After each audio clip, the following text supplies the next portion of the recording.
Hello everyone, this is my first theory competency video for Comms 3301, and for the very first one I chose the elaboration likelihood model. The core ideas of this theory are that people, when they are the listeners of a message, they will use mostly one of two routes. It can be a little more mixed, but these two routes are on opposite ends of a spectrum. The central route is message elaboration. This is where the listeners are really, truly scrutinizing the message and the speaker to judge what they are hearing. And so, in that sense, what the speaker is saying, how they're saying it, who is saying it, matters a lot more.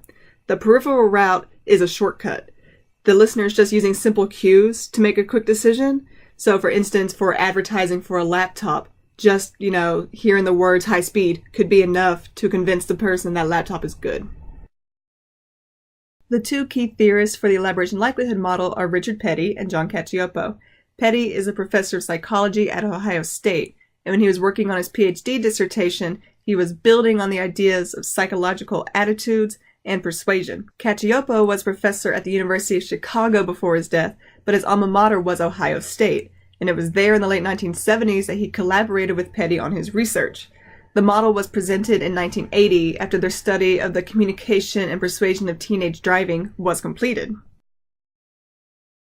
The ELM is a highly objective communications theory, as it aims to show a proven pattern of behavior that is testable over and over again. It actually meets all of the criteria for an objective theory. It predicts future events of human behavior. It explains human behavior in certain communication situations. The original form of the ELM is very simple in its design. It is a testable hypothesis. It has a practical utility in how to work with persuasion and how to really figure out how someone's going to react. And it was built on quantitative research instead of qualitative. Another way to test the theory is to see how it holds up to the theoretical traditions of the communication field. These were laid out by Robert T. Craig in 1999 and have since been accepted and used highly. These are rhetorical, semiotic, phenomenological, cybernetic, socio-psychological, sociocultural, and critical. For rhetorical, the ELM provides a way of analyzing a persuasive argument, which is a key part of the rhetorical tradition. For semiotic, the ELM shows that people assign their own meaning to words, or symbols, and thus they use the routes to make a judgment of what they are hearing. For phenomenological, the ELM is a great theory. It picks one point of view, the listener, and analyzes their perception of what they are hearing. For cybernetic, the ELM is entirely about information processing and the different ways humans accomplish it. For socio-psychological, the ELM is a very scientific theory and was created by systemic observations to predict a cause and effect relationship. For sociocultural, the ELM explains the use of different types of message techniques and speaker techniques for the different routes. This ties into what the dominant culture of an area believes are effective. And for critical, the ELM, with the two routes, mirror the idea of rational communication on one end and dysfunctional communication on the other, as in critical theory. It gives theorists a way to control the two ends of a range of communication.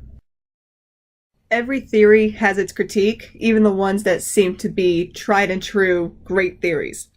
For the ELM, since Petty and Cacioppo presented it, it has since been made more complex and at the same time less predictive because of it. It is no longer seen as just a simple theory that they can test easily. Other researchers find the ELM to be sufficiently imprecise and ambiguous. These make it harder to test the ELM clearly and is a negative towards it remaining an objective theory. The focus on the ELM is on persuasive communication, and thus is on shaky ground with other types of communication as you wonder if it can accurately predict non-persuasive communication behaviors. Thank you for watching.